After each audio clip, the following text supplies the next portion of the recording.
নগাঁও ঢিং বা মৈৰাবাৰী যিখিনিত মাইনৰিটিৰ মানুহ বেছি আছে হিংসাত্মক ঘটনাবিলাক বেছি বুলি কৈ থাকে বিজেপি চৰকাৰখনে বা আমি টেলিভিশ্যনতো দেখা পাই থাকোঁ ক'ৰবাত থানা জ্বলাই দিলে ক'ৰবাত ড্ৰাগছৰ উৎখাত কিবা কিবি ইমান ৰাইজৰ মাজত আপুনি আছে আপুনি ৰাইজৰ ওচৰত জনপ্ৰিয় হয় ৰাইজক সেৱা কৰি আছে আপোনাৰ টকা পইচাৰ অভাৱ নাই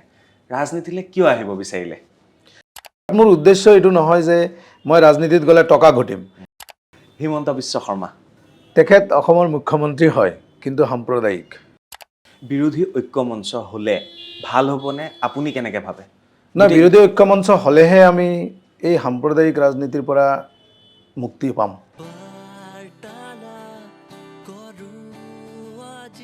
নমস্কাৰ মই চক্ৰপাণী পৰাশৰ চাবলৈ আৰম্ভ কৰিছে বাৰ্তালাপ মই আছোঁ নগাঁৱত আৰু নগাঁৱৰ এখন বিশেষ হস্পিটেল আপোনালোকৰ চিনাকি Dew Care hospital and research centre আৰু তাৰেই স্বত্বাধিকাৰী হৈছে ডক্টৰ ফৰিদুল হুছেইন ছাৰ আৰু তেখেতৰ হস্পিটেলত মই বৰ্তমান আছোঁ আজি মই চিকিৎসা সম্পৰ্কে কথা পাতিবলৈ যোৱা নাই কাৰণ আজি 3 বছৰ আগতে মই তেখেতৰ সৈতে এটা চিকিৎসা সম্পৰ্কে বা হস্পিটেল সম্পৰ্কে স্বাস্থ্য সম্পৰ্কে কথা পাতিছিলোঁ বাৰ্তালাপ কৰিছিলোঁ আজিৰ কথাটো অলপ পৃথক আজি তেখেতে ৰাজনীতিত ভৰি থৈছে আৰু তেখেতে লাহৰীঘাট সমষ্টিৰ পৰা কংগ্ৰেছৰ প্ৰাৰ্থী প্ৰত্যাশী গতিকে তেখেতৰ লগত আজি ৰাজনীতিৰ কথা পাতিম নমস্কাৰ নমস্কাৰ নমস্কাৰ ছাৰ 3 বছৰ আগতে আহিছিলোঁ মনত আছে আপুনি আছে মনত আছে তাৰপিছত হস্পিটেল আপোনাৰ দুখন প্লেনিং হ'ল এখনটো হৈ গ'ল আৰু এখন হৈ গ'ল আৰু এখন তেজপুৰত হ'ব আৰু এখন তেজপুৰত কনষ্ট্ৰাকশ্যন চলি আছে ছাৰ চিকিৎসা বিজ্ঞান বা ৰিচাৰ্চ সম্পৰ্কে হস্পিটেল সম্পৰ্কে স্বাস্থ্য খণ্ডৰ সম্পৰ্কে ৰাইজক ইমান আপুনি সহায় সহযোগিতা কৰি আহিছে ৰোগী চাই আছে সদায় কি হৈ গ'ল ছাৰ আপুনি ৰাজনীতিলৈ আহিব বিচাৰিলে নহয় মই চিকিৎসাৰ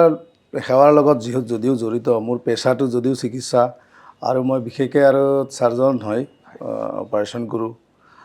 কিন্তু মোৰ তাৰ লগতে মই সামাজিক কিছুমান কামত জড়িত হৈ আছিলোঁ আগৰ পৰাই জড়িত আছোঁ আমাৰ নিজৰ সমাজখন আমাৰ নিজৰ লোকেল এৰিয়া যিখিনি আছে সেইখিনিৰ লগত জড়িত হৈয়ে আছোঁ কিন্তু 2-3 মাহমান আগত এনেও মই ৰাজনীতি অলপ চলপ জড়িত হৈ থকা যদিও বৰ খুব এক্টিভ যদিও নাছিলোঁ কিন্তু অলপ দিন আগত মোৰ লাহৰীঘাট সমষ্টিৰ যিখিনি বিশিষ্ট নাগৰিক আছে তেওঁলোকে আহি মোক এটা দাবী জনালে যে আমাৰ লাহৰীঘাট সমষ্টিত এইবাৰ আপুনি প্ৰত্যাশী হ'ব লাগে আৰু তাৰ কাৰণ হিচাপে তেওঁলোকে বহুত খুব প্ৰকাশ কৰিলে যে বিগত আমাৰ অঞ্চলত কি হ'ল সেইকাৰণে তাৰপিছত বহুত চিন্তা চৰ্চা কৰি মই ভাবিলোঁ নাই ঠিকে আছে যদি ৰাইজে বিচাৰিছে তেতিয়াহ'লে মই আগবাঢ়ি যাম সেইটোৱে মেইন কাৰণ মানে ৰাইজৰ দাবী আৰু ৰাইজৰ খুব আছে কাৰণ লাহৰীঘাট সমষ্টিত মই নিজেও দেখিছোঁ যে আমাৰ সমষ্টিত কিছুমান কাম হোৱা নাই ডেভেলপমেণ্ট যিখিনি হ'ব লাগিছিল সেইখিনি হোৱা নাই তাৰ উপৰিঞ্চি আমাৰ সমষ্টিত এনেকুৱা হৈছে যে যিখিনি শিক্ষিত মানুহ আছে তেওঁলোকৰ মানে মাইণ্ডটো ব্লক কৰি থোৱা হৈছে যে এনেকুৱা মানে ডাঙৰ কামবিলাক আমি কৰিব নোৱাৰিম এনেকুৱা ভাৱ এটা তেওঁলোকৰ মনত আছে গতিকে মই ভাবোঁ যে যদি মই প্ৰতিনিধি হৈ যাওঁ আমাৰ সমাজৰ সেই ব্লকটো মই আঁতৰাই দিব পাৰিম আৰু সমষ্টিত বা আমাৰ এৰিয়াত যিখিনি উন্নয়নমূলক কাম আছে নিশ্চয় সেইখিনি কৰিব পাৰিম ছাৰ আপুনি নিজে এগৰাকী উদাহৰণ আপোনাৰ যিটো মুছলমান সম্প্ৰদায়ৰ পৰা আপুনি আহি আজি ইমান ডাঙৰ এটা পজিশ্যনত আপুনি আছে আপুনি এগৰাকী বিশেষ চাৰ্জন হয় কিমান অপাৰেশ্যন আপুনি কৰিব লাগে এই অপাৰেশ্যন কৰি যিবিলাক বেয়া বস্তু আমি কাটি উলিয়াই পেলাই দিওঁ সমাজতো এনেকুৱা বহুত বেয়া বস্তু আছে যিবিলাক কাটি উলিয়াই পেলাব লাগে সেইটোৱে লাহৰীঘাট সমষ্টিত তেনেকুৱা কি আছে যিবিলাক আপুনি ৰাজনীতিত গৈ অপাৰেশ্যনৰ দৰে কাটি উলিয়াব বিচাৰে নহয় চাওক আমাৰ সমষ্টিত আমাৰ সেই অঞ্চলটোত আজিকালি বহুত অপকৰ্ম বস্তুবিলাক মানে সোমাই গৈছে যেনেকৈ চাওক আমাৰ সমাজত মদ ভাং ড্ৰাগছৰ এইবোৰ চলিব নালাগে কিন্তু এইবিলাক একদম মানে ক'ব গ'লে মাইনৰিটি এৰিয়াত মুছলিম এৰিয়াবিলাকতে বেছি হৈ গ'ল এতিয়া নিশ্চয় গতিকে সেইবিলাকৰ সুব্যৱস্থা প্ৰতিনিধি হৈহে ল'ব পৰা যাব যেন মই অনুভৱ কৰোঁ কাৰণ আমি এনেকুৱা এটা হৈ গ'ল আমি এইবিলাক বাধা দিব নোৱাৰা হৈ গৈছোঁ এনেকুৱা চ' সেই সমাজৰ কুকৰ্মবিলাক আমি আঁতৰাব লাগিব আঁতৰালেহে সমাজখন উন্নতিৰ পিনে যাব নিশ্চয় ছাৰ ছাৰ লাহৰীঘাটৰ কথা পাতোঁ ছাৰ লাহৰীঘাট সমষ্টিটো অসম বিধানসভাৰ ভিতৰত এটা খুব আকৰ্ষণীয় সমষ্টি আৰু মই জনামতে ইয়াত 95% মাইনৰিটি আছে হয়। আৰু তেনে এটা সমষ্টিত আপুনি কংগ্ৰেছৰ পৰা প্ৰতিনিধি হিচাপে আগবাঢ়িব বিচাৰিছে আৰু মই জনামতে কংগ্ৰেছৰ পৰা ইতিমধ্যে 3জন মানে বিচাৰিছে আৰু এতিয়াৰ যিগৰাকী বিধায়ক হৈ আছে তেখেত আগৰ মন্ত্ৰী নজৰুল ইছলামৰ পুত্ৰ তেওঁৰ নাম আছে আসিফ নাজাৰ আসিফ মোহাম্মদ নাজাৰ। আসিফ নাজাৰ আপুনিয়ে মনত পেলাই দিছে চ' তেওঁৰ লগত কম্পিটিশ্যন হ'ব নে তেওঁ টিকট পাবনে এই নহয় কম্পিটিশ্যন বুলি নহয় টিকটটো চাওক দলীয় টিকেট ভাৰতীয় জাতীয় কংগ্ৰেছ দলে টিকেটটো জনমতৰ ওপৰত দিব যিহেতু মই টিকেট প্ৰত্যাশী হৈছোঁ ৰাইজৰ দাবীত নিশ্চয় গতিকে মোৰ লগত জনমত আছে প্ৰায় এতিয়া আপুনি চাব পাৰে সমষ্টিত মোৰ দেন 80% মানুহ মোৰ নাম কয় আৰু মই গৈও আছোঁ তেওঁলোকৰ ওচৰত যাওঁ কথাও পাতোঁ আৰু চবেই মোক ছাপোৰ্টো কৰিছে গতিকে সেই জনমতটোৰ ওপৰত ভিত্তি কৰি মই ভাবোঁ যে দলীয় টিকটটো ময়ে পাম এইবাৰ নিশ্চয় ছাৰ আপুনি যদি টিকট পালে ছাৰ কি কাম কৰিব লাহৰীঘাটত কি কাম কৰিবলৈ বাকী আছে নহয় চাওক মইতো প্ৰথম আমাৰ লাহৰীঘাট সমষ্টিৰ ৰাস্তা ঘাটৰ অৱস্থা একদম শোচনীয় আছে আমি ইমান ফাৰ্টাইল এৰিয়া তাত কৃষি প্ৰধান এৰিয়া আছে আমাৰ বহুত কৃষি প্ৰধান কৃষকে কৃষি উৎপাদন বস্তুবিলাক ওলায় সেইটো ৰাস্তা ঘাট নোহোৱা কাৰণেই মাৰ্কেটটো নাপায় উচিত দামটো নাপায় গতিকে আমি প্ৰথমে ৰাস্তা ঘাট বনাব লাগিব বনোৱাৰ পিছত বাকী উন্নতিবিলাক বাকীখিনি আমি উন্নতি কৰিব পাৰিম যেনে আমি ৰাস্তা ঘাট যেতিয়া বনাই দিম মাৰ্কেট এটা হ'ব মাৰ্কেটত কৃষকে যোনবিলাক উৎপাদিত বস্তু আছে এইখিনি উচিত মূল্য পাব তাৰ উপৰঞ্চি শিক্ষাৰ ক্ষেত্ৰত আমি অলপ পিছ পৰি আছোঁ মই জানো যে আপুনি জানি আচৰিত হ'ব যে লাহৰীঘাট সমষ্টিটো ইমান বৃহৎ এটা অঞ্চল মৈৰাবাৰী লাহৰীঘাট ভোৰাগাঁৱলৈকে একদম মায়ঙলৈকে গৈ পাইছে তাত আজিৰ দিনত এটা বিজ্ঞান মানে ছায়েন্স কলেজ নাই আৰু মই নাজানো কিহৰ কাৰণে নাই ক্ৰাইটেৰিয়াত পৰে নে নাই নিশ্চয় পৰিব লাগিব যিহেতু ছায়েন্স কলেজ নাই গতিকে আমাৰ ল'ৰা ছোৱালীবিলাকে ছায়েন্স পঢ়িব হ'লে আইদাৰ মৰিগাঁও টাউনত থাকি পঢ়িব লাগে নহ'লে নগাঁও টাউনত থাকিব ঘৰত থাকি পঢ়াৰ সুযোগ নাপায় আৰু আমাৰ সেই অঞ্চলৰ মানুহখিনি জানেই আৰ্থিকভাৱে একদম দুৰ্বল আৰু পিছপৰা তেওঁলোকে ইমানখিনি এফৰ্ডো কৰিব নহয় গতিকে মই ভাবোঁ সেইটো ক্ষেত্ৰত অলপ চিন্তা কৰিব লাগিব স্বাস্থ্যৰ ক্ষেত্ৰত যদি চাই আমি যিহেতু ৰাস্তাই নাই হস্পিটেলত ডাক্তৰ কাম কৰিব নাহে হয়নে নহয় গতিকে সেই যিখন এটা মডেল হস্পিটেল আছে তাত উপযুক্ত ডাক্তৰ নাৰ্ছ এইবিলাকৰ ব্যৱস্থা নাই গতিকে সেই স্বাস্থ্য সেৱাখিনিও মানে ৰাইজে পোৱা নাই মই ভাবোঁ সেইখিনি আমি ব্যৱস্থা কৰি দিলে ৰাইজৰ সকাহ হ'ব অলপ এতিয়াৰ যিজন বিধায়ক আছে তেওঁ একো কৰিব পৰা নাই বুলি ভাবে নেকি আপুনি মই নাভাবোঁ তেনেকুৱা কাম আনিব পৰা নাই নাভাবোঁ তেনেকুৱা কিন্তু নাজানো কিহৰ কাৰণে হয়তো ইচ্ছা কৰা নাই কিন্তু মই ৰাস্তা ঘাট বেলেগ সমষ্টিত যদি যাওঁ মই নিজৰে দুখ লাগে যে আমাৰ সমষ্টিত ৰাস্তা ঘাট নাই বেলেগ সমষ্টিত ৰাস্তা ঘাটবিলাক ইমান ধুনীয়াকৈ পকা আছে গতিকে মই এইটো গম নাপাওঁ কিহৰ কাৰণে অনা নাই মই নকওঁ তেওঁ হয়তো ইচ্ছাও কৰা নাই এনেকুৱা হ'ব পাৰে নেকি য'ত মাইনৰিটিৰ সংখ্যা বেছি তাত বৰ্তমানৰ মুখ্যমন্ত্ৰী বা বৰ্তমানৰ বিজেপি চৰকাৰখনে উন্নয়ন কৰিব নিবিচাৰে চাওক মই জনামতে তেনেকুৱাটো হ'ব নালাগে কাৰণ বিধায়ক পুঁজি আৰু বিধায়কৰ উন্নয়নৰ কামটো যেতিয়া চৰকাৰখন আহি যায় তেতিয়া সেই চৰকাৰে অমুকক নিদিওঁ তমুকক তেনেকুৱা থাকিব নালাগে মই ভিতৰুৱা কথা ইমান নাজানো কিন্তু মোৰ মতেতো থাকিব নালাগে উন্নতিটো চবৰে হ'ব লাগে এতিয়া গভৰ্ণমেণ্টৰ ফালৰ পৰা কিবা আঁচনি দিলে বোলে অমুক সমষ্টিত নিদিওঁ তামুকত দিম সেনেকুৱাতো হ'ব নহয় সাধাৰণতে হ'ব নালাগে আচলতে দুখনকৈ হস্পিটেল আপোনাৰ তৃতীয়খন হ'বলৈ গৈ আছে তেজপুৰত এই যে ৰাইজৰ আপুনি সেৱা কৰি আছে প্ৰতি মুহূৰ্তত অপাৰেশ্যন ৰাইজৰ কাষ চাপিছে বিভিন্ন ৰোগী আহিছে এতিয়াও আপোনালোকে মন কৰিব মই তেখেতৰ চেম্বাৰত আছোঁ তলত অজস্ৰ মানুহ বিভিন্ন ৰোগ লৈ আহিছে তেওঁলোকে আৰু এম্বুলেঞ্চৰ চাউণ্ড আপোনালোকে শুনিয়ে আছে নিশ্চয় তো ইমান মানুহৰ মাজত আপুনি থাকে দিনটোত হয়তো 3-4টা অপাৰেশ্যন কৰে 3-4টা নহয় আমাৰ ইয়াত যথেষ্ট অপাৰেশ্যন হয় আপুনি নিজে থাকিব 15টা-20টামান অপাৰেশ্যন আমাৰ অতীত হৈ থাকে পাৰ ডে আৰু আমাৰ একচুৱেলি হস্পিটেলখন আমি এটা টিম ৱৰ্কত চলাওঁ আমাৰ পূৰা টিম আছে টিমৰ যে মই অকলে চলাই আছোঁ এনেকুৱা নহয় বিভিন্ন ডাক্তৰ আছে বেলেগ বেলেগ ডাক্তৰ আছে তেনেকৈ আমি টিম ৱৰ্ক হিচাপে আমি ছাৰ্ভিচ দিওঁ আৰু মোৰ উদ্দেশ্যটো তেনেকুৱা নহয় যে হস্পিটেলখনৰ পৰা অকল মানে হেৰি কৰিম ৰাইজক আমি কম খৰচত আপুনি নিশ্চয় জানে পিছৰ বাৰ আপোনাৰ লগত বাৰ্তালাপত মই কৈছিলোঁ যে আমি যিবিলাক অপাৰেশ্যন ৰাইজে আগতে বাহিৰলৈ গৈ লাখে লাখে টকা খৰচ কৰিছিলে সেইবিলাক অপাৰেশ্যন ছেইম মেচিনত আপুনি আমাৰ এই হস্পিটেলত 25,000 30,000 টকাত হৈ আছে আৰু আমাৰ ইকুইপমেণ্টছ একদম ইণ্টাৰনেশ্যনেল কোৱালিটি থকা ইকুইপমেণ্টছ মই আমাৰ ইয়াত কি অলপ দিন আগতে মই এটা মডুলাৰ অ' টি উদ্ভাৱন কৰিছোঁ আমাৰ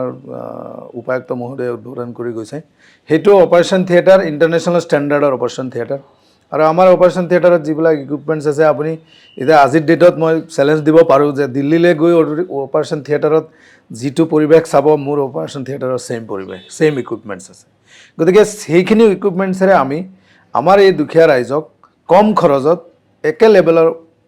সেৱাটো মানে অস্ত্ৰোপচাৰৰ যে সেৱাটো দিব পাৰিছোঁ মোৰ প্ৰশ্নটো এইটোৱে আছিলে ইমান ৰাইজৰ মাজত আপুনি আছে আপুনি ৰাইজৰ ওচৰত জনপ্ৰিয় হয় ৰাইজক সেৱা কৰি আছে আপোনাৰ টকা পইচাৰ অভাৱ নাই ৰাজনীতিলৈ কিয় আহিব বিচাৰিলে আজিৰ দিনত চবৰে মনত এটা ভাৱ হৈ গ'ল যে ৰাজনীতিটো টকা পইচাৰ কাৰণে কৰে আচলতে ৰাজনীতিটো টকা পইচাৰ কাৰণে কৰিব নালাগে যোন মানুহৰ টকা নাই সি ৰাজনীতিত যাব নালাগে মোৰ টকা ইমানো নহয় আছে মই চলিব পৰা বাট মোৰ উদ্দেশ্য এইটো নহয় যে মই ৰাজনীতিত গ'লে টকা ঘটিম ৰাজনীতিত মই ৰাইজৰ সেৱা কৰিবলৈয়ে যাম মোৰ এইটো এতিয়া মই এইটো এটা এনেকুৱা এটা পৰিৱেশত গৈ আছোঁ যে ৰাইজে এইটো ভাবিব নোৱাৰে যে ফৰিদুল ছাৰৰ পইচা পাতি নাই সেইকাৰণে আহিছে এতিয়া ৰাজনীতিৰ পৰা পইচা ইনকাম কৰিব তো এইটো মই উদাহৰণ হিচাপে ছেট কৰিব বিচাৰিছোঁ যে যাৰ চলিব নোৱাৰা বিজনেছ নাই হেৰি নাই তেওঁলোক ৰাজনীতিত যাব নালাগে ৰাজনীতিৰ পৰা ইনকামৰ চ'ৰ্চ হিচাপে ৰাজনীতিটো বনাব নালাগে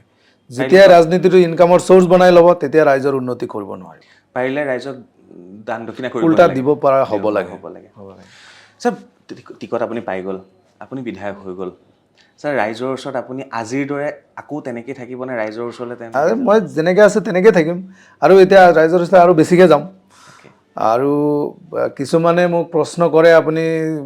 অপাৰেশ্যন কৰিব নে তাত যাব নহয় এইটোও চলাই যাব পাৰিম কাৰণ মই আপোনাক কৈছোঁ এইটো আমাৰ এটা টিম ৱৰ্ক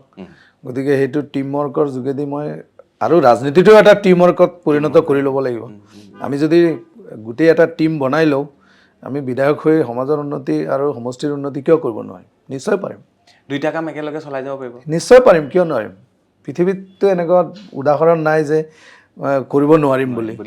কাৰণ মোৰ এইটো পেচা আৰু নিচাও হয় মোৰ চাৰ্জাৰীটো মোৰ নিচা হয় মই চাৰ্জাৰী কৰিব মানে নকৰিলে মোৰ মানে অকণমান দিগদাৰ লাগে কাৰণ এইটো আমাৰ ভিতৰৰ পৰা অহা ৰাজনীতিটো আপুনি গোটেই দিন ৰাতি গৈ বোলে ৰাতিপুৱাৰ পৰা এনেকৈ যেনেকৈ হস্পিটেলত মই ৰাতিপুৱা 6টাত 7টাত আহি পেলাই গোটেই ৰাতি আবেলিলৈকে অপাৰেশ্যন কৰিব লাগে ইমাৰ্জেঞ্চি হয় ৰাজনীতিটোত তেনেকৈ ইমাৰ্জেঞ্চি বোলা বস্তু নাথাকে আৰু মানুহ থাকিব এইটো টেকনিকেলি আপুনি মেনেজ কৰিব পৰা গুণ ক্ষমতা থাকিব আৰু মই ভাবোঁ মোৰ সেইখিনি আছে আৰু মই চলাব পাৰিম ছাৰ লাহৰীঘাট সমষ্টিটোলৈ যদি আমি সোমাই যাওঁ এই মুহূৰ্তত আপুনি এটাটো আইডিয়া কৰিছে ছাৰ কিমান ভোটাৰ আছে টোটেল এতিয়া যিটো নতুনকৈ আহিছে তাত অলমষ্ট 3,10,000 মান ভোটাৰ হৈ গ'ল আৰু আটাইতকৈ ডাঙৰ সমষ্টি ডিলিমিটেশ্যনৰ পিছত আটাইতকৈ ডাঙৰ সমষ্টি হৈ গ'ল আৰু সমষ্টি খুব ভিতৰে ক'ৰবাত সোমাই গৈছে এইটো আৰু উপায় নাই যিটো আহিছে সেইটো চলিবই লাগিব 3,10,000 মই আজিলৈকে যিসকলৰ লগত পডকাষ্ট কৰিছোঁ 2,50,000লৈকে গৈছে 3,10,000 অসমৰ আটাইতকৈ ডাঙৰ সমষ্টি পপুলেশ্যন ৱাইজ লাহৰীঘাট সমষ্টি ছাৰ মাইনৰিটি মানুহখিনিক লৈ পেলাই বৰ্তমানৰ মুখ্যমন্ত্ৰী বিজেপি চৰকাৰখনে বহুত কথা কৈ আছে ছাৰ এই কথাবিলাকে আপোনাক কেতিয়াবা হাৰ্ট কৰে নে আপুনি ইয়াৰ প্ৰত্যুত্তৰ দিব বিচাৰে ধৰি লওক তাৰ ভিতৰত দুটামান কথা সুধিব মন গৈছে ছাৰ কথাই ধৰক হিন্দু মুছলমান কথাই মিয়া শব্দটো ব্যৱহাৰ কৰিছে কথাই ধৰক মিয়াসকলক যদি ৰিক্সাত উঠি 10 টকাৰ ঠাইত আপুনি 4 টকা দিয়ক 5 টকাৰ ঠাইত 4 টকা দিয়ক তেওঁলোকক কষ্ট দি ৰাখক যাতে তেওঁলোক ইয়াৰ পৰা গুচি যায় এই যিবিলাক কথা বতৰা এই কথা বতৰাবিলাকে আপোনাৰ দৰে শিক্ষিত ব্যক্তিৰ মনত কেনেধৰণৰ প্ৰভাৱ পেলায় এইটো চাওক সেইটোতো দুখ লাগে এক নম্বৰ হ'ল অসমখন আমি যেনেকৈ বসবাস কৰি আহিছোঁ মই সৰুৰে পৰা ডাঙৰ হৈছোঁ আমি তেনেকুৱা এনেকৈ পোৱা নাই যে হিন্দু মুছলমান মিয়া অসমীয়া তেনেকুৱা আমাৰ ভাৱ কেতিয়াও নাছিলে আৰু এতিয়াও নাই কিন্তু আমাৰ অসমৰ মুখ্যমন্ত্ৰীগৰাকীয়ে তেখেত ইমান ডাঙৰ এটা পোষ্টত বহি পেলাই এনেকুৱা ধৰণৰ মন্তব্য কৰাটো বহুত দুখ লগা কথা আৰু সেইটোৱে দুখ লাগে যে আমাৰ মুখ্যমন্ত্ৰীজনৰ মুখৰ পৰা এনেকুৱা বাক্য ওলায় আৰু এইটো নিশ্চয় ওলাব নালাগে এইটো বেয়া আমাৰ বহুত দুখ পাওঁ এইটো মুখ্যমন্ত্ৰীয়ে নিজে আৰু এটা কথা কয় যে আমাৰ মাইনৰিটিসকলে বা মুছলমান মহিলাসকল যুৱকসকল তেওঁলোকে পঢ়া শুনা কৰিব লাগে পঢ়া শুনা কৰি তেওঁলোক ডক্টৰ হ'ব লাগে ইঞ্জিনিয়াৰ হ'ব লাগে এনেকুৱা ধৰণৰ কথা কয় তো আপুনিতো তাৰ উদাহৰণ হয় আপুনি নিজে ইমান উচ্চ শিক্ষিত পঢ়া শুনা কৰি আজি হস্পিটেল ইমান এমপ্লয়মেণ্ট জেনেৰেট কৰিছে চ' সেইটো নহয় তেখেতে এবাৰ কয় মাইনৰিটি মুছলিম মানুহে পঢ়া শুনা কৰি ডাক্তৰ ইঞ্জিনিয়াৰ হ'ব লাগে আকৌ তেওঁ লগতে মন্তব্য কৰিছে যে মাইনৰিটি মুছলিম মানুহৰ ৰিক্সাত উঠিলে 5 টকাৰ জেগাত 4 টকা এইটো একচুৱেলি তেওঁৰ একদম পলিটিকেল হেৰি এটা বিভাজন সৃষ্টি কৰিব বিচাৰিছে তেওঁ কি ক'ব বিচাৰে মই আচলতে ধৰিব নোৱাৰোঁ যে তেখেতে কি কাৰণত ক'ব বিচাৰিছে একফালে আমাৰ মানুহক পঢ়া শুনা কৰি ভাল মানুহ হ'ব দিয়ে আৰু আনফালে আকৌ এইবিলাক অসমৰ পৰা খেদিব লাগে নহয় তেনেকুৱা আমি ভাৰতীয় হিচাপে অসমত আমাৰ চবৰে অধিকাৰ আছে আমাৰ পঢ়া শুনা কৰাৰ অধিকাৰ আছে ৰাজনীতি কৰাৰ অধিকাৰ আছে ব্যৱসায় বাণিজ্য কৰাৰ অধিকাৰ আছে আমাৰ পৰা সেইটো কোনেওতো কাঢ়ি লৈ যাব নোৱাৰে আৰু আমি চেষ্টা কৰিম আমাৰ সমাজ সেইকাৰণে আমি এইবিলাক কথাত কণ্ট্ৰভাৰ্চি এৰিয়াবিলাকত নাযাওঁ যে হিন্দু মুছলিম অমুক তুমুক এইবিলাকত মই নাযাওঁ আমাৰ হ'ল যে আমি একেলগে আমাৰ সমাজৰ উন্নতি কৰিব লাগে আজি চাওক মই ইয়াত চিকিৎসা কৰোঁতেতো মই ভাবি চোৱা নাই যে আপুনি মুছলমান নে হিন্দু মই অপাৰেশ্যন কৰোঁতে কেতিয়াওতো নাভাবোঁ যে এইটো মানুহ হিন্দু মানুহ এইটো মুছলিম মানুহ এইটো মিয়া মানুহ এইটো অসমীয়া বিহাৰী বঙালী এনেকৈতো নাভাবোঁ কেতিয়াও চ' আমাৰ মাজত এইবিলাক থাকিব নালাগে তেওঁলোকে কিহৰ কাৰণে কৰিছে হয়তো আমাৰ মাজত বিভাজন কৰি ভোটৰ বিভাজন কৰি তেওঁলোকৰ নিজৰ মুনাফা কৰিবৰ কাৰণে কৰিছে হয়তো সঁচাকৈ তেওঁ এগৰাকী চিকিৎসক তেওঁ খুব ধুনীয়া এটা উত্তৰ দিলে যে তেওঁ যেতিয়া চিকিৎসা কৰে অপাৰেশ্যন কৰে সকলোৰে তেজ কিন্তু ৰঙা হয় হয়নে নিশ্চয় আৰু তেখেতে অপাৰেশ্যন কৰোঁতে কোন হিন্দু কোন মুছলমান কোন বেংগলী কোন খ্ৰীষ্টিয়ান কোন জৈন তেওঁ একো নাচায় মাত্ৰ ৰোগীজনক সুস্থ কৰিবলৈ তেওঁ চায় আৰু ঠিক তেনেধৰণে আমি সমাজখন যদি সুস্থ কৰিব লাগে তাত হিন্দু মুছলমান কৰি লাভ নাই নাই সমাজখন কাৰণ চাওক এতিয়া আমাৰ যদি এনেকুৱা থাকিলেহেঁতেন মই এজন মুছলমান ডাক্তৰ হিচাপে যোৱাকালি মই গুৱাহাটীত গৈ পেলাই এটা পেচেণ্টৰ অপাৰেশ্যন কৰি থৈ আহিব লগা হ'ল কাৰণ তেখেতৰ অলপ হাৰ্টৰ প্ৰব্লেম আছিল যিহেতু পৰ্যাপ্ত হাৰ্টৰ ফেচিলিটিটো মোৰ ইয়াত নাই গতিকে মই তাত গৈ পেলাই সেই মানুহজন এজন হিন্দু মানুহ মোৰ ওপৰত ইমানেই বিশ্বাস যে মই গৈহে সেইটো অপাৰেশ্যনটো কৰিব চ' আমাৰ মাজততো তেনেকুৱা নাই কিন্তু কিছুমান মানুহে এইবিলাক কৈ সমাজত অলপ ঘৃণাৰ ভাৱ সৃষ্টি কৰে সাম্প্ৰদায়িকতাৰ সৃষ্টি কৰে মোৰ এনেকুৱা লাগে ন এই যে কিছুমান কথা যে চলি থাকে হিন্দু মুছলমান এতিয়া আপুনি মই বহিছোঁ মোৰ বন্ধুবৰ্গৰ মাজত বহুত মুছলমান বন্ধু আছে বাই ভনী আছে তো আমি ঈদতো যাওঁ আমাৰ বিহুতো আহে তেওঁলোক আমিও তেনেকৈ থাকোঁ ক'ৰবাত এনেকুৱা লাগে টিভিটো খুলিলে ছ'চিয়েল মিডিয়াটো খুলিলে এনেকুৱা লাগে যেন আমাৰ মাজতে কোনোবাই বিভাজন আনিবলৈ চেষ্টা কৰিছে ইজনে সিজনৰ ওচৰত গ'লে যেন এনেকুৱা লাগে ধেত তেৰিকা ৰাজনীতিত এইবিলাক চলি আছে কিন্তু আমিতো একেলগে ভাত খাই আছোঁ কথাবিলাকে অলপ ডিষ্টাৰ্ব কৰে নাই সেইটোৱে মই সৰুৰে পৰা ডাঙৰ হৈছোঁ আৰু এতিয়াও আছোঁ এতিয়াও মোৰ যে এনেকুৱা যে মই মুছলমান কাৰণে মোৰ বন্ধুবৰ্গ অকল মুছলমানে কয় নহয় মই একে বিচনাত খোৱা আমি একেলগে পঢ়া একেলগে ডাক্তৰ হৈছোঁ মোৰ এতিয়াও বেষ্ট ফ্ৰেণ্ডৰ ভিতৰত মোৰ হিন্দু ডক্টৰখিনিয়ে আছে আৰু তেওঁলোকৰ লগত মোৰ ইমান কিবা বিপদ আপদ পৰিলে মোৰ পৰা সহায় লয় বা মই তাহাঁতৰ পৰা সহায় লওঁ তেনেকুৱা আমাৰ মাজৰ ভিতৰততো একো নাই আমি টিভি খুলিলে আৰু এইবোৰ খুলিলেহে এইবোৰ দেখা পাওঁ যে এইটো আছে এতিয়া কথা হ'ল আপুনি চিকিৎসক হিচাপে এইখিনি কথা কৈছে যেতিয়া আপুনি ৰাজনীতিত প্ৰৱেশ কৰিব কাইলৈ আপোনাৰ মাজতো যদি সেইখিনি আহি যায় ই হিন্দু ই মুছলমান নাই মই সেইকাৰণে কৈছোঁ যে আমি এটা সুস্থ ৰাজনীতি কৰিব চেষ্টা কৰিম আমি এনেকুৱা সাম্প্ৰদায়িক ঘৃণনীয় ৰাজনীতি আমি নকৰোঁ কাৰণ যাতে যি ৰাজনীতিয়ে আমাৰ সমাজৰ বিভাজন কৰে আমাৰ ভেদভাৱৰ সৃষ্টি কৰে তেনেকুৱা ৰাজনীতি আমি নকৰোঁ মই ৰাজনীতিত যোৱাৰ উদ্দেশ্য এইটোৱেই যে সমাজৰ উন্নতি কৰিম যিমান পাৰোঁ চেষ্টা কৰিলেতো পাৰিম নিশ্চয় চেষ্টাটো কৰিলে কোনো কাম অসাধ্য নহয় অসম্ভৱ একো নহয় সম্ভৱে হয় চব কিন্তু সেই ঘৃণা আৰু সাম্প্ৰদায়িক ৰাজনীতিটো আমি নিবিচাৰোঁ যাৰ কাৰণে মই ভাৰতীয় জাতীয় কংগ্ৰেছ দলটো প্ৰিফাৰ কৰিছোঁ টিকট পালে ভাল কথা ৩-৪জন আছে বাই চান্স টিকট দলে নিদিলে তেতিয়াও আপুনি কংগ্ৰেছতেই থাকিব নে AIDFে যদি কয় বা বাকী দলসমূহে যদি কয় আপুনি নাই আমাৰ দললৈ আহক ইয়াৰ পৰা কৰক তেতিয়া নাই মই আগৰ পৰাই কংগ্ৰেছ কৰি আহিছোঁ 2014 চনৰ পৰতে মোৰ মেম্বাৰশ্বিপ লোৱা আছিলে যেতিয়া ইয়াত আৰম্ভ কৰিছিলোঁ তাৰপিছত মই বেলেগ দলত যোৱাও নাই আৰু আগলৈ যোৱাৰ তেনেকুৱা মনোবাঞ্ছাও নাই যে মই টিকট নিদিলেও যে মই বেলেগ দলত গৈ জইন কৰি দিম এইবিলাক তেনেকুৱা মোৰ নাই কাৰণ মই ৰাজনীতিটো গৈছোঁ মই সমষ্টিৰ মানুহৰ উন্নতিৰ কাৰণে ৰাইজৰ উন্নতিৰ কাৰণে আমাৰ লোকেল এৰিয়াৰ উন্নতিৰ কাৰণেহে গৈছোঁ মই তাত এই ভাগ কৰি মোৰ নিজৰ বেনিফিটৰ কাৰণে যোৱা নাই যদি দলীয় টিকট নিদিয়ে মই তেনেকুৱা একো চিন্তা কৰা নাই আৰু মই নাভাবোঁ যে মোক দলে টিকেট নিদিব কাৰণ মোৰ জনপ্ৰিয়তাটো ইমান বেছি আৰু সেই জনপ্ৰিয়তা চাই দলীয় টিকেটটো মোক দিবই কনফিডেন্ট আছে একদম 100% কনফিডেন্ট কি কাম কৰিব লাহৰীঘাটত আজি ৰেকৰ্ডিঙত ৰাখি থওঁ জিকাৰ পিছত এইকেইটা আকৌ প্ৰথম হ'ল মই যাতায়াতৰ যিটো ৰাস্তা ঘাটবিলাক মই ঠিক ঠাক কৰাৰ ব্যৱস্থা কৰিম তাৰপিছত স্বাস্থ্য ক্ষেত্ৰত মই যিখিনি মানে আমাৰ ড্ৰবেক্স হৈ আছে এইখিনি কৰাৰ ব্যৱস্থা কৰিম লাহৰীঘাটত আৰু এখন লাহৰীঘাটত হ'ব ডিউকেয়াৰ বুলি নহয়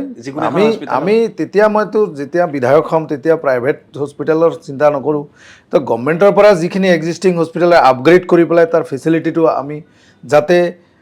ৰাইজে বিনামূলীয়া যিটো চিকিৎসা পায় সেই সেৱাটো আমি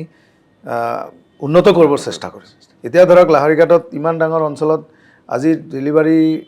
বা চিজাৰিয়ান ছেকশ্যন হওক বা ইমাৰ্জেঞ্চি ডেলিভাৰী কেছ এটা হ'লে লাহৰীঘাট হস্পিটেলত তেনেকুৱা মেনেজমেণ্ট কৰাৰ সুব্যৱস্থাটো এতিয়ালৈকে গঢ় লৈ উঠা নাই কিন্তু আমি যদি ইচ্ছা কৰোঁ তেতিয়াহ'লে আমি তাত হয়তো ডাক্তৰ আনিব পাৰিম যদিও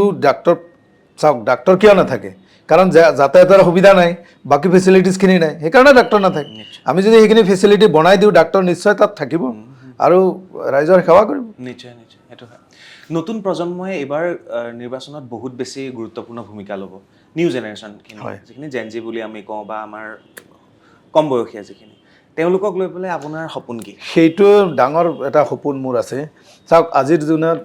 যিটো নিবনুৱা সমস্যা আছে আমাৰ একদম বিৰাট ডাঙৰ এটা সমস্যা আমাৰ অসমত আৰু এনেকুৱা নহয় যে আমি গোটেই যিমান নিবনুৱা মানুহ আমাৰ যুৱক ভাই বন্ধু আছে তেওঁলোকক গভৰ্ণমেণ্টৰ চাকৰি পাই যাব কাৰণ কম্পিটিশ্যন হৈ 10টা পোষ্ট থাকে 10জনকে দিব পাৰে তাতকৈ বেছি কিন্তু আমাৰ সমাজত আমি যদি কিছুমান এনেকুৱা সংস্থাপনৰ ব্যৱস্থা কৰিব পাৰোঁ মোৰ এটা আশা আছে যে আমি এটা স্কিল কোৰ্চৰ কলেজ যদি খুলি লওঁ আমি স্কিল ল'ৰা ছোৱালী যদি উলিয়াই দিওঁ তাৰ পৰা তেওঁলোকে গৈ বিভিন্ন জেগাত ভাৰতবৰ্ষৰ যিকোনো জেগাত গৈ পেলাই বিভিন্ন কামত সংস্থাপন হ'ব পাৰিব মোৰ এই আশাটো আছে গতিকে মোৰ এইটো আপোনালোকে কৰিব স্কিল কলেজ খুলি যাতে মই এই সপোনটো পূৰা কৰিব পাৰোঁ মোৰ বহুদিনৰ আগৰ পৰাই আছে এইটো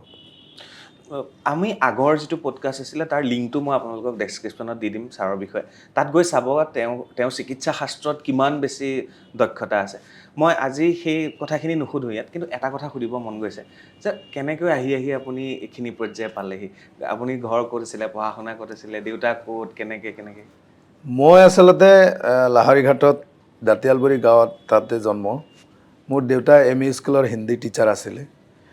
আৰু মই যেতিয়া মেট্ৰিক পাছলৈকে আমাৰ গাঁৱত ইলেক্ট্ৰিচিটিৰ ব্যৱস্থা নাছিল আমি লেম্প আৰু চাকিত পঢ়া শুনা কৰি মেট্ৰিক পাছ কৰিলোঁ আৰু সেই সময়ত মই মেট্ৰিক নহয় হায়াৰ ছেকেণ্ডেৰী পঢ়ালৈকেই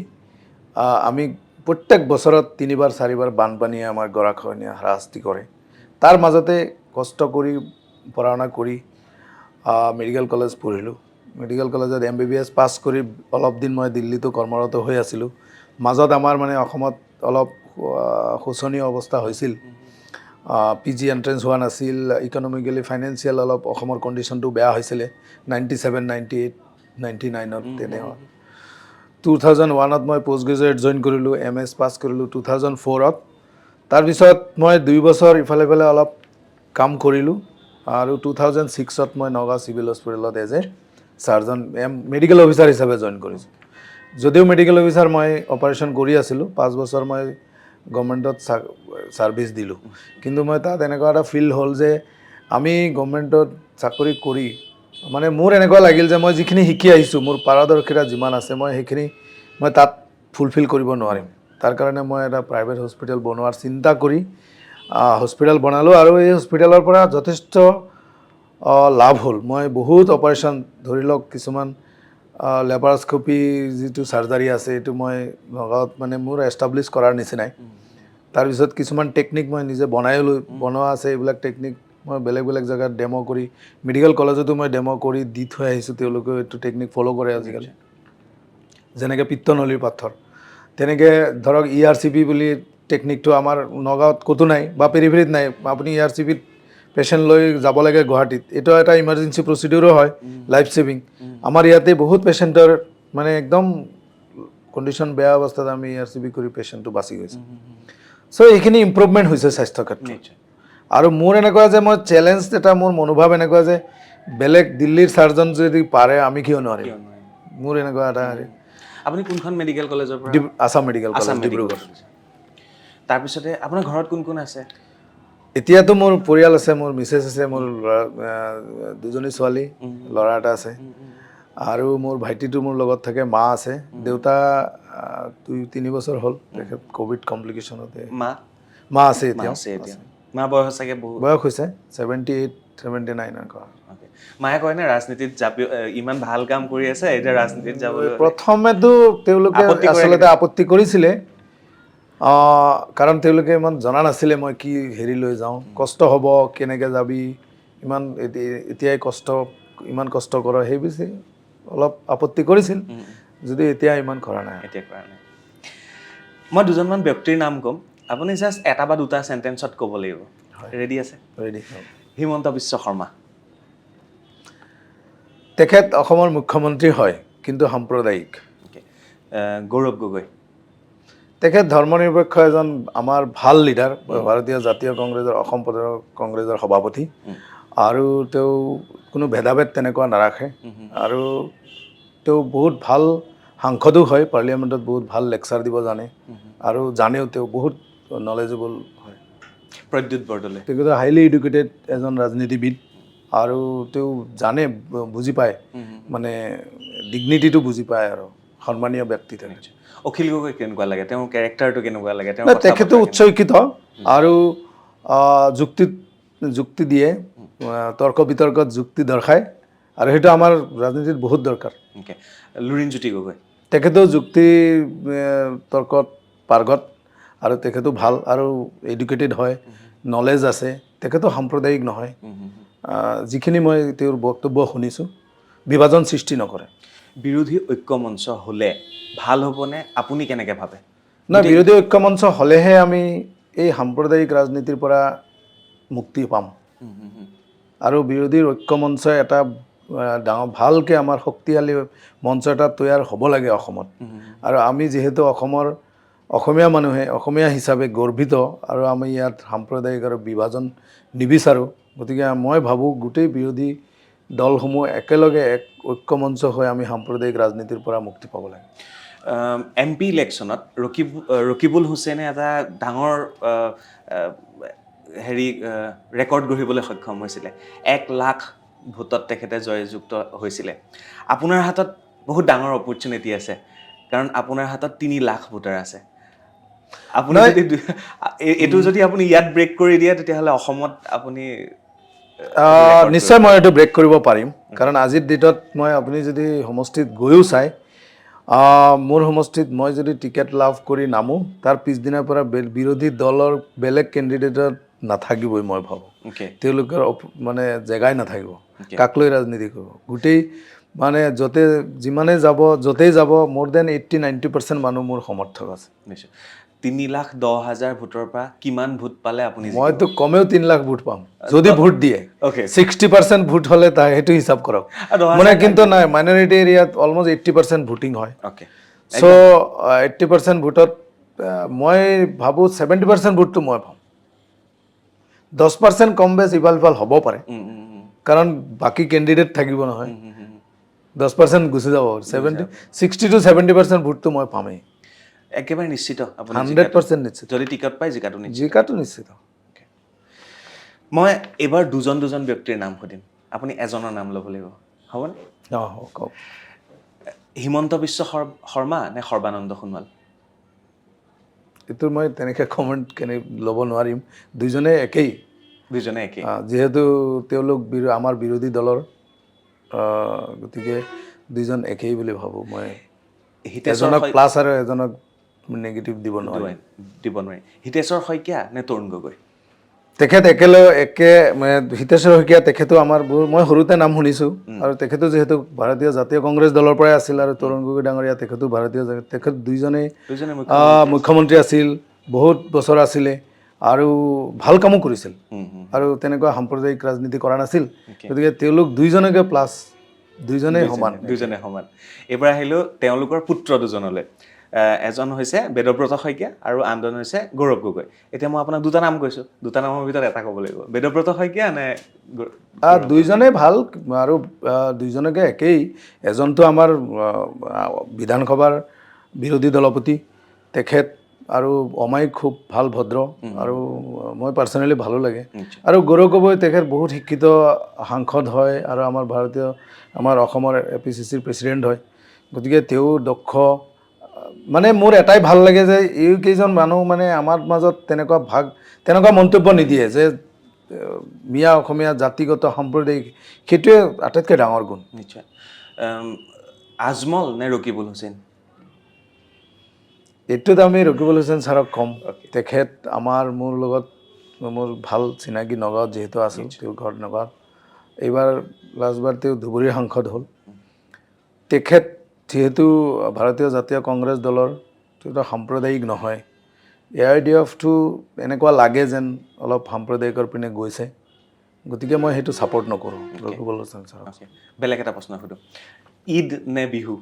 দুইটাই আমাৰ দুইটাই কাৰণ অসমত অসমীয়া বিহুটো আমি বেছি প্ৰাধান্য দিওঁ চাওক ঈদটো আমাৰ ইছলাম ধৰ্মাৱলম্বীৰ উৎসৱ কাৰণ বিহুটো আমাৰ জাতীয় উৎসৱ গতিকে বিহুটো আমাৰ চবৰ কাৰণে ঈদটো মুছলিম মানুহৰ কাৰণে কিন্তু সেইবুলি এনেকুৱা নহয় যে ঈদত হিন্দু মানুহ যাব নোৱাৰিব এনেকুৱা নহয় খুব সুন্দৰ উত্তৰ ভাল লাগিলে তাৰপিছত যদি মই আহোঁ তেতিয়াহ'লে ইংৰাজী মাধ্যম নে অসমীয়া মাধ্যম মইতো অসমীয়া মাধ্যমটো বেছি প্ৰিফাৰ কৰোঁ সেইবুলি এনেকুৱা নহয় যে ইংৰাজী মাধ্যম পঢ়িব নালাগিব ইংৰাজীটো পাকৈত হ'ব লাগিব কিন্তু অসমীয়াটো আমাৰ থাকিব লাগিব ছায়েন্স নে আৰ্টছ দুইটাই বহুত জৰুৰী ছায়েন্সটো আমাৰ বিজ্ঞান শাস্ত্ৰটো বহুত জৰুৰী আছে লাগিবই আৰ্টছটোতো এনেকুৱা নহয় যে আৰ্টছ পঢ়িব নালাগে অকল বিজ্ঞানত পঢ়িব দুইটাই সমানে সমাজৰ কাৰণে এটা সমাজৰ উন্নতিৰ কাৰণে দুইটাই আৰ্টছ আৰু ছায়েন্স কমাৰ্চ এই তিনিওটা বস্তু একেলগে যাব লাগিব নিশ্চয় ধন্যবাদ এইখিনি উত্তৰ দিয়াৰ কাৰণে মই আৰু দুটা বেলেগ প্ৰশ্নলৈ যাব বিচাৰিছোঁ আপুনিতো নিশ্চয় সময় খুব কম পায় হস্পিটেলতে বেছি থাকে অতীত বেছি থাকে লাহৰীঘাট যেতিয়া ঘূৰিবলৈ যায় প্ৰচাৰত যায় ৰাইজক লগ পাব যায় লাহৰীঘাটৰ কোনখিনি জেগাত আপুনি অকণমান গাড়ীত গৈ থাকিলেও ৰচোন ইয়াত অকণমান সময় ৰ'ম মই কোনটো জেগাত ভাল পায় মইতো আটাইতকৈ বেছি লাহৰীঘাট বজাৰ যোনটো মোৰ একদম সৰু কালৰ পৰাই তাতে ডাঙৰ দীঘল হৈছোঁ সেইটোৱে বেছি ভাল লাগে কিন্তু দুখ লাগে ক'ত যে ভিতৰুৱা গাঁওবিলাকত গ'লে মানে যিটো অৱস্থা দেখা পোৱা যায় সেইটোত দুখ লাগে আৰু মনতে তেতিয়া ভাবোঁ যে আমি ইমান বছৰ হ'ল আমাৰ মানুহখিনি এতিয়াও ইমান আণ্ডাৰ ডেভেলপ হৈ আছে তেওঁলোকৰ ডেভেলপমেণ্টটো হোৱা নাই মানে মই একষাৰে ক'ব গ'লে আমাৰ সমাজখনৰ লাহৰীঘাট সমষ্টিৰ ফিজিকেল আৰু মেণ্টেল দুইটাৰে উন্নতি হোৱা নাই আমি সেই দুইটাতে মানে ছ'চিয়েল ফিজিকেল মেণ্টেল ডেভেলপমেণ্টৰ কাৰণে আমি চিন্তা কৰোঁ আপুনি কেতিয়াবা ভাবেনে শিক্ষাৰ অভাৱৰ বাবে মানুহখিনি পিছ পৰি আছে যদি শিক্ষাটো ভাল হ'লহেঁতেন মানুহখিনিয়ে বেছি ধৰ্মীয় এইবিলাকত 100% আমাৰ কথাটো গম পাইছে বুজি পাইছোঁ আপোনাৰ কথাটো বুজি পাইছোঁ যিটো চাওক শিক্ষাটোৱে মেইন অস্ত্ৰ শিক্ষা যদি নাথাকে সেই সমাজৰ আপুনি কেতিয়াও উন্নতি কৰিব নোৱাৰে শিক্ষা নাথাকিলে তেওঁলোক কেনেকৈ উন্নতি কৰিব তেওঁলোকে ভাল চিন্তাই কৰিব নোৱাৰে এতিয়া আমাৰ যি হিংসা ভাৱ অহংকাৰ ভাৱ হিংসা ভাৱ যিবিলাক ভাৱ আছে এইবিলাকতো শিক্ষাৰ দ্বাৰাই দূৰ কৰিব পাৰি ন গতিকে আমাৰ সমাজখন শিক্ষিত কৰিবই লাগিব আৰু গুণগত মানদণ্ড শিক্ষিত জ্ঞানী হ'ব লাগিব লাহৰীঘাটত যেতিয়া আপোনাৰ শৈশৱ পাৰ হৈছিলে সেই সময়ৰ লাহৰীঘাট আৰু আজিৰ লাহৰীঘাট আপুনি ক'ৰবাত মানুহ মানে মই এইটো ক'ব বিচাৰিছোঁ যেনেকৈ কৈ থাকে ন বাহিৰৰ মানুহ সোমাইছে মানে বাংলাদেশী সোমাইছে কিছুমান চহৰ অঞ্চলত এনেকুৱা কিছুমান মানুহ আহিছে যেতিয়া আপুনি সৰু আছিলে তেতিয়া সেই মানুহবিলাক আপুনি দেখিছিল নে সেইবিলাক নতুন মানুহ সোমাইছে নাই চাওক এইটো ভুল ধাৰণা যে আমাৰ ইয়াত বাংলাদেশী মানুহ সোমাইছে চাওক কোনো গাঁৱত অচিনাকি মানুহ কোনো সমাজে কেতিয়াও জাগা নিদিয়ে আমাৰ সেই জেগাত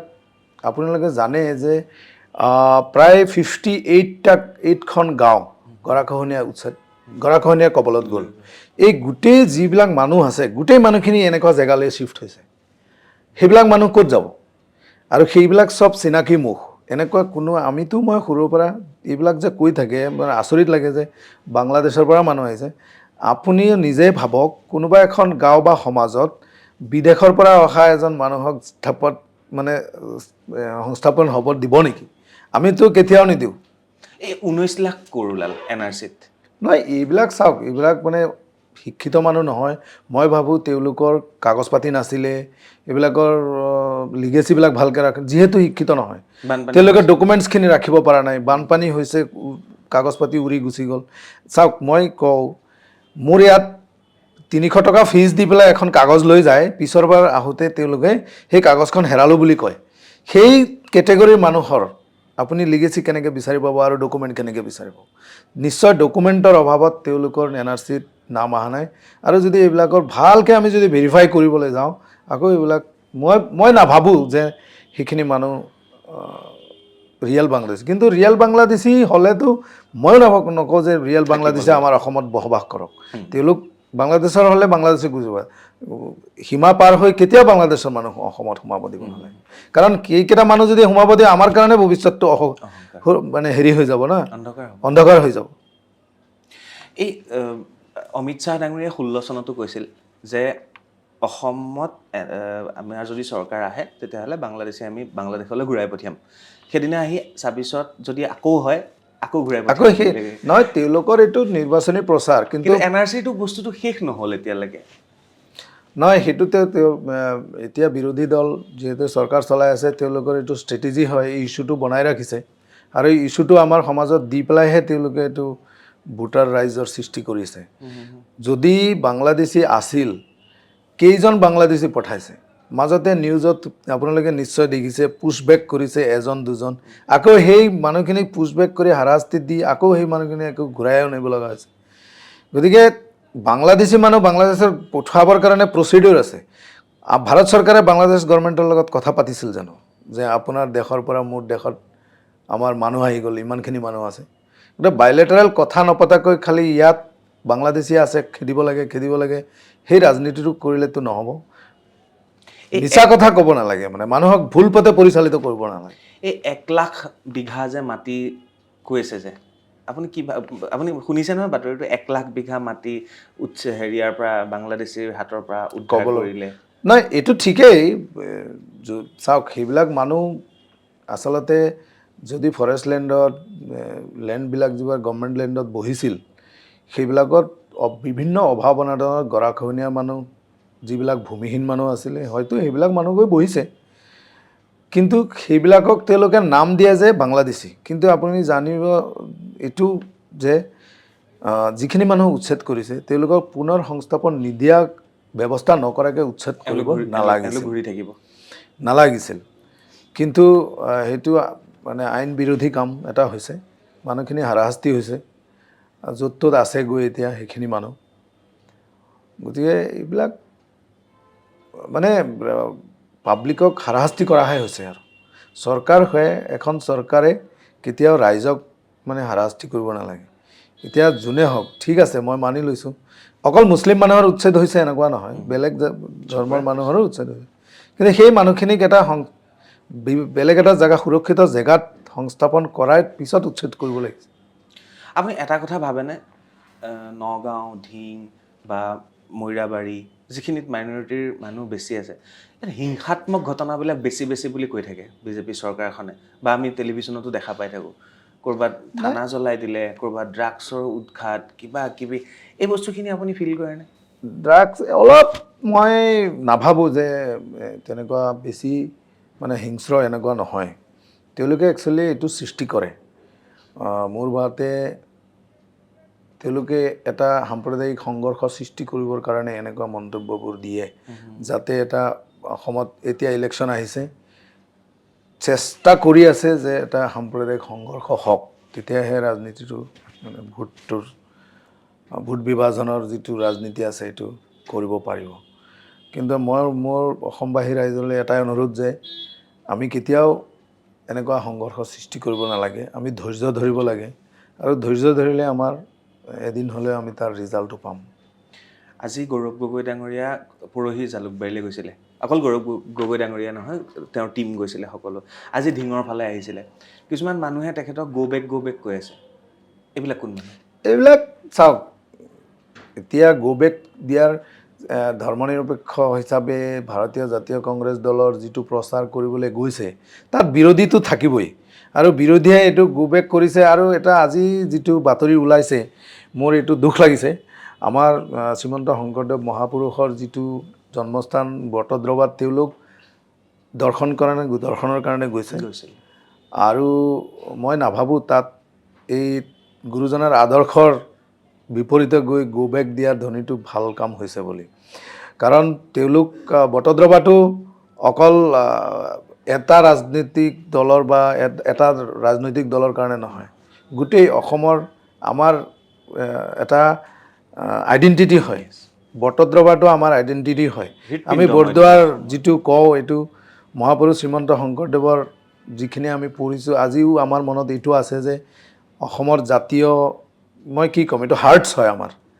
গতিকে তাত কিছুমানে গোবেক দিয়াটো অতি দুখ লগা কথা। আমাৰ শংকৰদেৱৰ গুৰুজনাৰ আদৰ্শৰ বিপৰীতে গৈছে তেওঁলোক। নিশ্চয়।